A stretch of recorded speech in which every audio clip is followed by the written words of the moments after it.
Welcome to Whispers of the Guilty. Today we delve into the haunting tale of Kitty Genovese, a story that shocked a nation and revealed the dark side of urban indifference. In the early hours of March 13, 1964, Kitty Genovese, a vibrant young woman, was brutally murdered outside her apartment in Queens, New York. Despite her desperate cries for help, 38 witnesses reportedly watched from their windows, yet none intervened. This tragic event not only highlighted the chilling bystander effect, but also changed the way we think about community responsibility. Join me as we unravel the details of that fateful night, the investigation that followed, and the profound impact of Kitty Genovese's story. In the early hours of March 13, 1964, the city of New York was a sleepless giant, its streets alive with the ceaseless hum of urban life. Queens, a borough known for its diverse tapestry of cultures and neighborhoods, stood as a testament to the melting pot that was New York City. Among these neighborhoods, Kew Gardens was a quiet enclave, home to tidy apartment buildings and tree-lined streets. It was here, in this seemingly serene setting, that Kitty Genovese lived and worked. Catherine Susan Genovese, known to all as Kitty, was a 28-year-old woman of boundless energy and vibrant personality. Her striking auburn hair and radiant smile were her most noticeable features, matched only by her infectious laughter and warm demeanor. Kitty worked as a bar manager at Ev's 11th Hour Sports Bar, a job she loved for its fast pace and the chance to interact with a diverse array of people. Her days were filled with managing the bar, and her nights, more often than not, found her driving home in the dark, the streets of Queens, her familiar route. Kitty had grown up in Brooklyn in a tight-knit Italian-American family. Her upbringing was filled with the lively sounds of family gatherings, the smell of her mother's cooking, and the sense of community that came from living in a bustling neighborhood. Despite the family's move to Connecticut during her teenage years, Kitty had chosen to return to New York as an adult, drawn back by the city's pulse and the opportunities it offered. Her decision to live independently in Kew Gardens was a testament to her desire for a life that balanced familiarity with the excitement of urban living. She shared her apartment with her girlfriend, Mary Ann Zilanko, a quiet, introspective woman who worked as a secretary. Their relationship was one of deep affection and mutual support, though they kept it largely private given the societal attitudes of the time. Kitty and Mary Ann's apartment, nestled in a modest building, was a sanctuary of sorts, a place where they could be themselves away from prying eyes. The residents of Kew Gardens were a mix of working-class families, retirees, and young professionals like Kitty. It was a neighborhood where everyone knew each other by name, and casual greetings were exchanged as people went about their daily routines. The rhythm of life in Kew Gardens was predictable and comforting.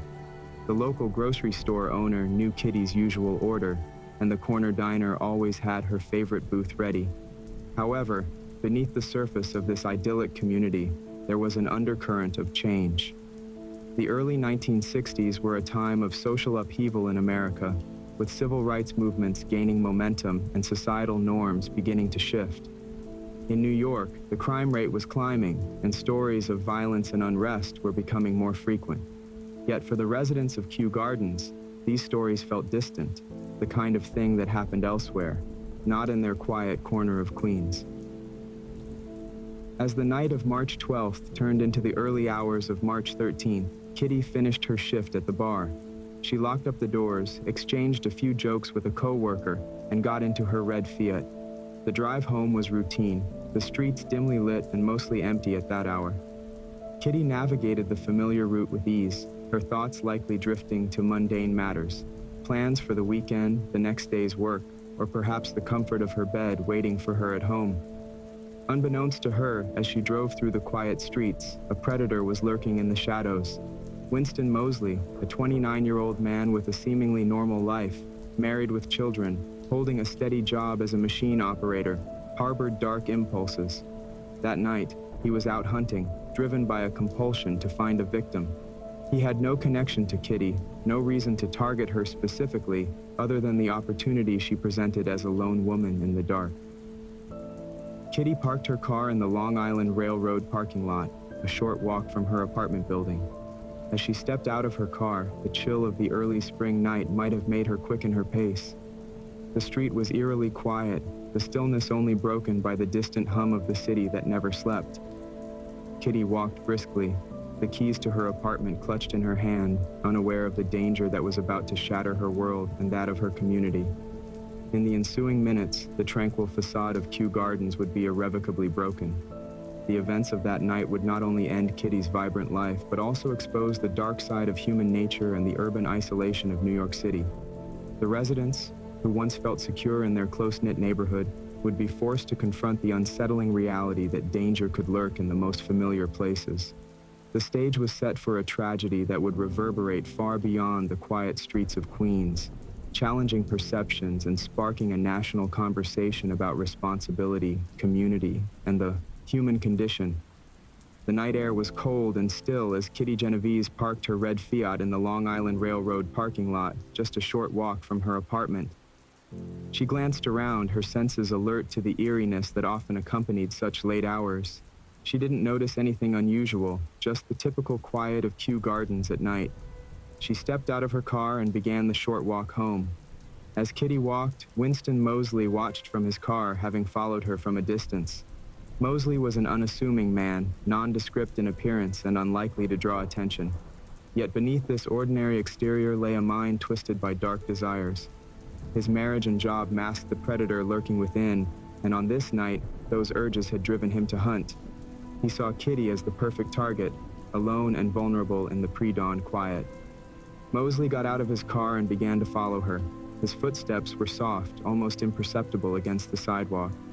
Kitty, sensing nothing, continued on her way, her thoughts likely occupied with mundane reflections on her shift and the comfort of her warm apartment. She turned onto Austin Street, a familiar route that led her past rows of silent buildings and dimly lit windows. It was then that Moseley made his move. Kitty heard the sound of footsteps quickening behind her and instinctively glanced back. She saw Moseley approaching, his eyes fixed on her with a predatory intensity. Fear surged through her and she started to run. Moseley, driven by his dark impulses, gave chase, quickly closing the distance between them. Kitty's breath came in quick, panicked bursts as she realized she couldn't outrun him. She reached the front of a bookstore and turned to face her attacker. Moseley lunged, knife in hand, and Kitty screamed, the sound piercing the stillness of the night. He stabbed her twice in the back, and she fell to the ground, crying out for help. Lights flickered on in nearby apartments, and windows were opened. People looked out, saw a woman in distress, and heard her pleas for help. Yet the response was muted, uncertain. Some assumed it was a domestic dispute, others feared getting involved, and still others were simply paralyzed by indecision. One man, Robert Moser, did shout from his window, "Leave that girl alone." His voice momentarily startled Moseley, who fled to his car and drove away. Kitty, bleeding and in pain, struggled to her feet. She made her way toward her apartment building, hoping to find safety and help. The street was silent again, the echo of her screams lingering in the cold air. Kitty reached the entrance to her apartment building, but before she could get inside, Moseley returned. His departure had been a ruse. He had only moved his car to a different location and then returned to finish what he had started. He found Kitty collapsed in a hallway trying to reach her door. Without hesitation, he resumed his attack, stabbing her repeatedly. Her cries for help became weaker, her strength ebbing away with each brutal strike. Desperation and pain etched across Kitty's face as she looked up, hoping someone would come to her aid. The windows that had briefly lit up were dark again, the neighborhood returning to its slumber. Moseley's actions were methodical, driven by a cold, calculating malice. He raped her as she lay dying, her body a vessel for his sick fantasies. The attack lasted for over half an hour, a grotesque eternity in the stillness of the night. Finally, with Kitty's lifeblood staining the cold concrete, Moseley fled, leaving her alone in the hallway.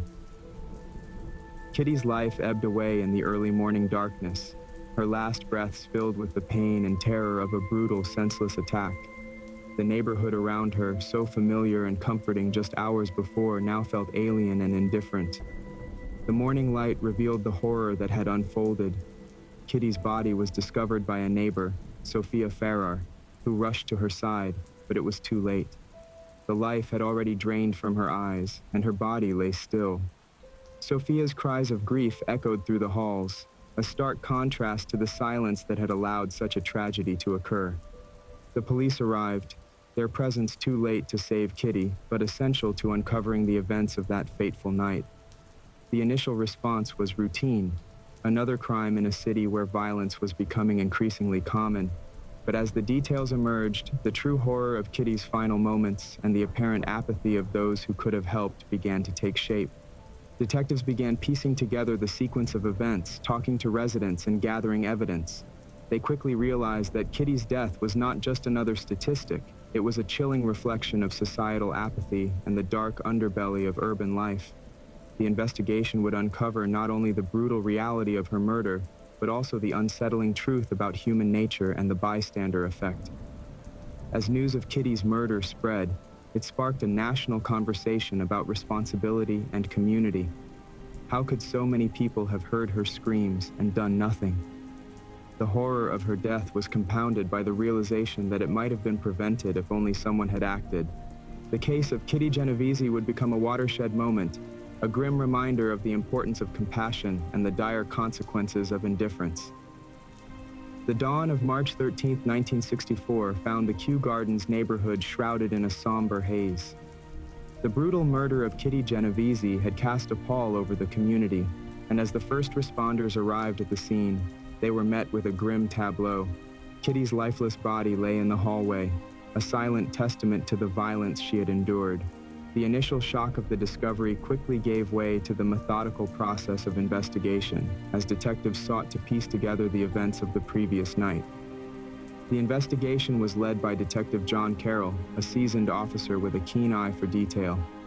Carroll arrived at the scene, his mind already racing with questions. How had such a horrific crime occurred in a seemingly peaceful neighborhood? Why had no one come to Kitty's aid? As he surveyed the crime scene, the answers seemed elusive, hidden beneath layers of fear and silence.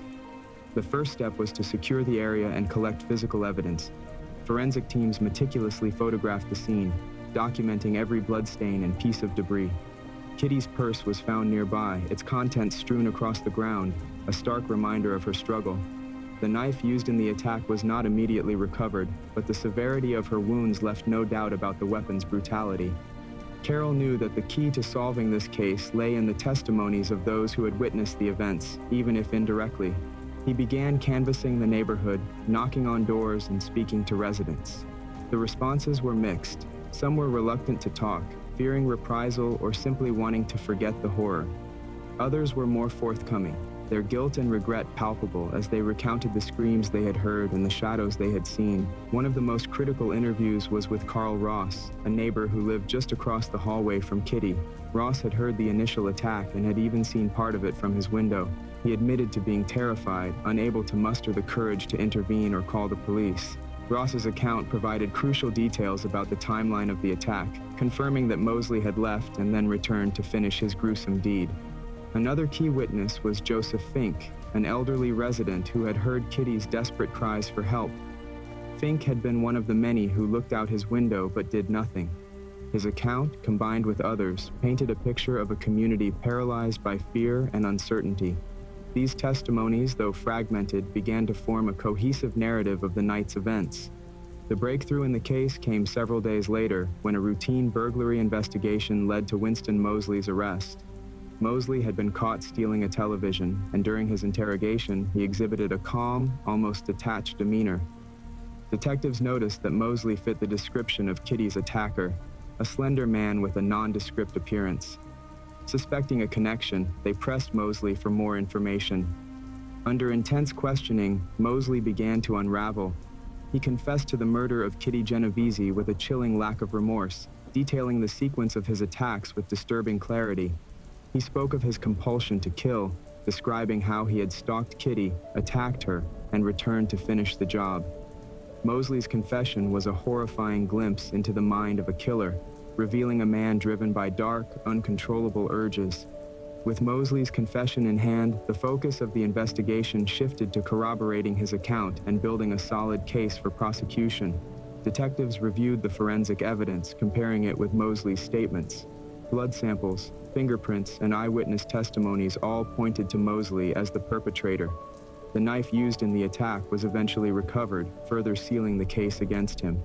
The investigation also delved into Mosley's background, uncovering a history of criminal behavior and psychological disturbances.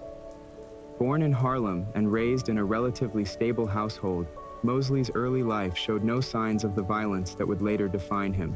However, as he grew older, he exhibited increasingly erratic behavior. His wife, Betty, described him as a loving husband and father, but also noted his mood swings and periods of intense brooding. Psychological evaluations conducted after his arrest revealed a complex personality marked by deep-seated rage and a lack of empathy. Mosley was diagnosed with antisocial personality disorder, a condition that explained his capacity for violence and his inability to form genuine emotional connections. These findings, though not excusing his actions, provided a framework for understanding the monstrous behavior that had led to Kitty's death. As the pieces of the investigation fell into place, the true horror of Kitty Genovese's murder became clear. It was not just the brutality of the attack that shocked the nation, but the seeming indifference of the witnesses. The case prompted widespread soul-searching and led to a deeper examination of the bystander effect, the psychological phenomenon where individuals fail to act in emergency situations, believing that someone else will intervene. In the wake of the investigation, the residents of Kew Gardens were left to grapple with their collective guilt. Many questioned their own actions and inactions, wondering if they could have done more to save Kitty. Community meetings were held, and discussions about neighborhood safety and responsibility became commonplace. The tragedy had exposed a harsh truth about human nature, but it also sparked a movement towards greater awareness and intervention in times of crisis. For Detective Carroll and his team, the successful conclusion of the investigation was bittersweet. They had brought Kitty's killer to justice, but the sense of loss and the questions it raised lingered. The case of Kitty Genovese would go down in history as a defining moment, not only for the lessons it taught about urban life and communal responsibility, but also for the enduring impact it had on the fabric of society. Thank you for joining me on this journey into the tragic story of Kitty Genovese. Her murder remains a stark reminder of the consequences of indifference and the importance of community vigilance. Through the darkness of her final moments, we learn the critical lesson that we all bear a responsibility to act, to help, and to stand up against violence. Kitty's story has left an indelible mark on our society, prompting changes in how we respond to cries for help and reminding us of our shared humanity. Stay vigilant, stay compassionate, and remember that each of us has the power to make a difference. Until next time, stay safe and keep whispering the truth. This is SyLence, signing off from Whispers of the Guilty.